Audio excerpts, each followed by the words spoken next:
मशरिक़ वस्ता में क़याम कमीशन नायब वज़ीर-ए-आज़म इसहाक़ डार की चीनी वज़ीर ख़ारजा से मुलाकात, दो तरफ़ा ताल्लुकात और ख़ित्ते की सूरत हाल पर तबादला ख्याल। पाकिस्तान और चीन की स्ट्रेटेजिक शराकतदारी मज़ीद मजबूत बनाने का आज़म। चीन ने ईरान जंग बंदी के लिए पाकिस्तान की सफारती कोशिशों की भरपूर हिमायत कर दी। चीनी वज़ारत ख़ारजा के तर्जुमान ने कहा, चीन और पाकिस्तान हर हाल में स्ट्रेटेजिक शराकतदार हैं। दोनों ममालिक बैनुल-अक़वामी और इलाक़ाई मसाइल पर यकसा मौक़िफ़ रखते हैं। खित्ते में क़याम के लिए मुश्तरका कोशिशें जारी रखेंगे। नायब वज़ीर-ए-आज़म और वज़ीर ख़ारजा इसहाक़ डार का तुर्क हम मनसब हकान फ़ेदान से टेलीफोनिक राब्ता।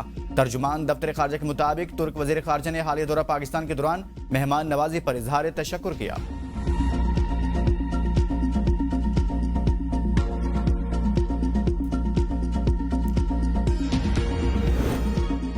आने वाले दिन ईरान जंग के लिए फैसला कुन होंगे। ईरान कुछ नहीं कर सकेगा, हमारे पास ऑप्शन ज्यादा। ईरान के पास ऑप्शन महदूद हैं। अमरीकी वज़ीर दिफा की मीडिया से गुफ्तगू। कहा, ट्रंप ईरान के साथ डील चाहते हैं। ईरान अगर डील नहीं करेगा तो मजीद सख्त हमले करेंगे। उम्मीद है ईरान जिम्मेदारी का मुजाहरा करते हुए मुआहिदा कर लेगा। हमारे तैयारे कार्रवाइयों में मसरूफ हैं। गुज़श्ता रोज ईरान में 200 मकामात पर हमले किए। हमने ईरानी फौज को खत्म कर दिया। इनकी क़यादत मायूसी का शिकार है।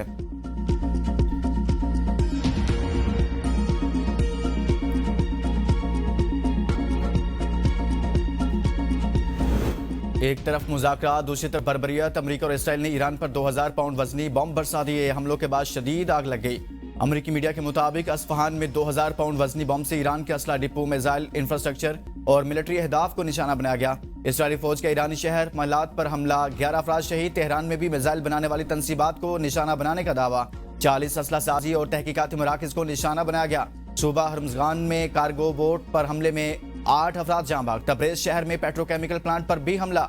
यतीम खाने पर हमले में 2 अफराद शहीद, 5 जख्मी हो गए। ईरानी न्यूज़ का कहना है, अमरीकी और इसराइली हमलों में अब तक 230 बच्चे शहीद, 1800 से ज्यादा जख्मी हो चुके।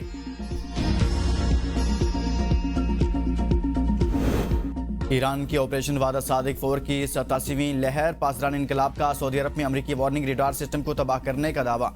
मुत्तहिदा अरब अमारात में अमरीकी कमांडर सेंटर को निशाना बनाया गया। मुनहाद बेस के बाहर कायम एक खुफिया मरकज पर हमले के वक्त 200 से ज्यादा अमरीकी अफसरान मौजूद थे।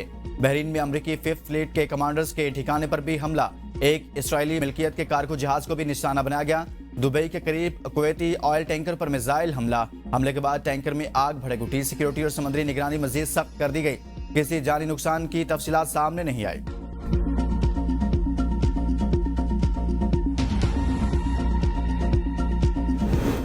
ईरान के इसराइल पर भरपूर वार। तेल अवीव में ईरानी क्लस्टर बमों की बारिश, मुतअद्दिद गाड़ियों में आग लगी। अवाम में खौफ व हिरास फैल गया। इसराइली हुकूमत तबाही छुपाने की कोशिशों में मसरूफ। इसराइली मीडिया के मुताबिक तेल अवीव, बनी ब्राक और पेताह तको समेत मुख्तलिफ इलाकों में मिसाइल गिरने की इतलात मौसूल हुई। वस्ती इसराइल में 11 अफराद जख्मी। इसराइली गुशदान के इलाके में 6 और बनी ब्राक में 3 अफराद जख्मी हुए, जबकि दीगर मुतासर इलाकों में सर्च एंड रेस्क्यू ऑपरेशन जारी है।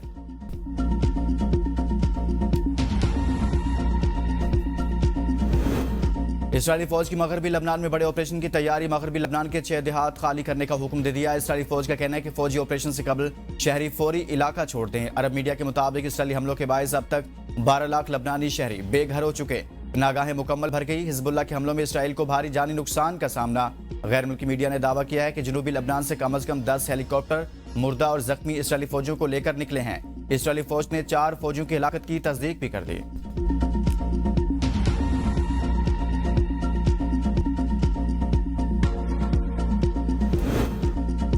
इस्लामाबाद का अमन अमा बरकरार रखना दीगर सूबों से मुश्किल। इसके बावजूद सूरत हाल बेहतर है। इस्लामाबाद में ताजर का कत्ल अफसोसनाक वाकया, गैंग गिरफ्तार कर लिया। वज़ीर मुमलिकत दाखिला तलाल चौधरी की IG इस्लामाबाद की हमरा प्रेस कॉन्फ्रेंस। कहा, इस्लामाबाद अहम नौयत का शहर है, यहाँ आला अफसरान रहते हैं। वज़ीर दाखिला ने इस्लामाबाद के अमन अमा के हवाले से बड़े फैसले किए। हालिया वाकया अफसोसनाक था। शहरियों के तहफ़्फ़ुज़ात बिल्कुल जायज़ हैं। 24 घंटों से पहले मुलजमान की गिरफ्तारी पुलिस की पेशावराना सलाहियत का सबूत है। जुराइम पेशा नासिर के खिलाफ बिला इम्तियाज कार्रवाई जारी रहेगी। कारोबारी शख्सियत आमिर फारूक के कत्ल में मंसूर खान गैंग मुलविस था, जिसका ताल्लुक खैबर पख्तूनख्वा से था।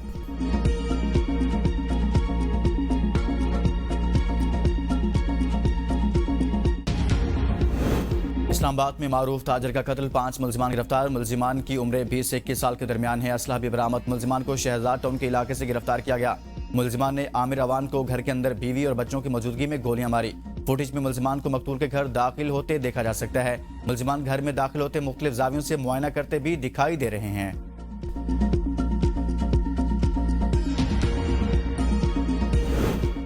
हद के इज्जत केस अदालत ने अदाकारा मीशा शफी को 50 लाख जुर्माना कर दिया। अली जफर ने मीशा शफी पर 1 अरब रुपए हर्जाने का दावा दायर किया था। लाहौर के एडिशनल सेशन जज ने मीशा शफी के गुलकार अली जफर पर लगाए गए इल्जामात को मुस्तरद करते हुए मीशा शफी के खिलाफ दावे को डिग्री कर दिया। मीशा शफी ने जिनसी हिरासानी के इल्जामात आयद किए थे। 8 साल में 9 जज तब्दील हुए, जबकि 283 पेशियों में 20 गवाहों के बयान रिकॉर्ड।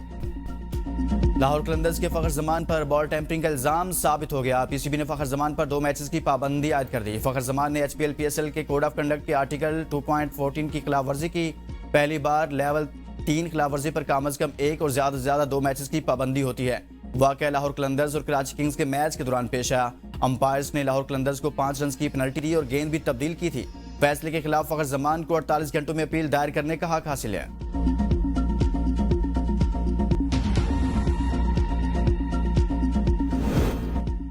अमेरिका को खित्ते में अकेला छोड़ दिया गया। ट्रंप के इत्तेहादी ममालिक पर कड़ी तनकीद। कहा, फ्रांस ने इसराइल की हिमायत में अमेरिकी फौजी परवाजों की राह में रुकावट डाली।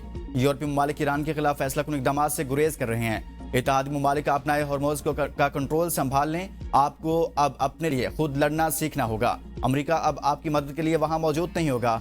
अमेरिकी सदर की ईरान को भी धमकी। कहा, ईरान ने अपनाए हॉर्मोज को ना खोला तो इसके बिजली घरों और तेल के कुओं को मुकम्मल तौर पर तबाह कर दिया जाएगा।